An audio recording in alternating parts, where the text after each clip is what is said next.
As I'm sure you're all aware, the 2024 tornado season has been quite hectic, and we've seen an above average of tornadoes so far. Now, some of you may be asking, why is this happening? Well, I have the answer for you. From the beginning of March to May 22nd, you can see that La Nina really kick out that El Nino effect. Now, this doesn't mean that we're already in a La Nina. This is a transition phase, which is called neutral. So that is, historically speaking, perfect for tornado conditions. You don't always go into a neutral phase during May. So, of course, this year, it just happened to fall on May, which sucks because that is prime for those tornado conditions that I was just talking about. Now, you may be asking, why is neutral so good for tornadoes?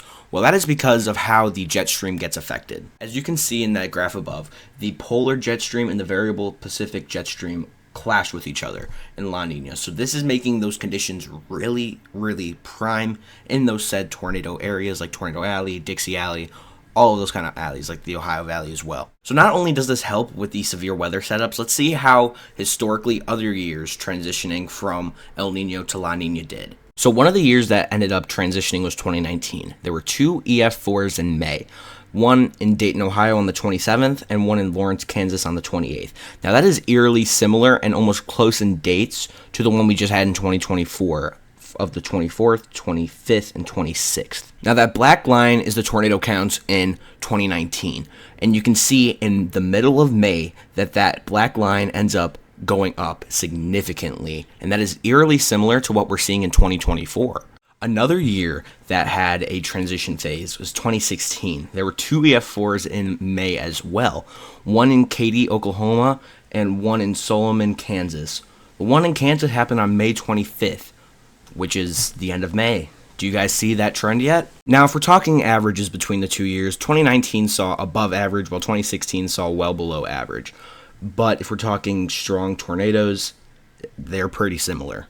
So meteorologists were definitely expecting this, and for 2024, it was expected to be above average, so that didn't catch many meteorologists by surprise. What did was the amount that we were actually going to have. So 2024 has had a lot of significant outbreaks. That's not a surprise. But in May, almost every outbreak sequence we had was very significant with huge tornadoes. Now that being said, the past weekend there was a huge outbreak. More than likely over 100 tornadoes accounted for that 2 to 3 day span. That's going to very easily launch us over the 2019 tornado count through May.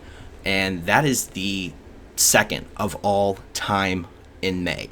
That is an insane amount. The only year surpassing it, 2011. Now, 2011 needs its whole separate video. Only thing you need to know about 2011 is that a super outbreak happened in April, and in May, there were two EF5s. Do I think there's going to be EF5s this May? No, absolutely not. But that's just putting it into pictures. Now, with this past outbreak sequence, on May 21st, we saw a EF4 tornado in Greenfield, Iowa. That had winds from about 175 to 185, making it a average EF4. Not too high, not too low. But we also had a EF3 tornado in Claremore, Oklahoma, having winds from 136 to possibly 165 miles per hour, making it a high-end EF3. We had one in Salina, Texas, that's 165 miles per hour. It's still marked as an EF3+, plus, so could be an EF4. I haven't seen too much damage, so don't quote me on that. But that is just showing the amount of significant tornadoes that actually took place during this outbreak sequence from May 19th to May 26th.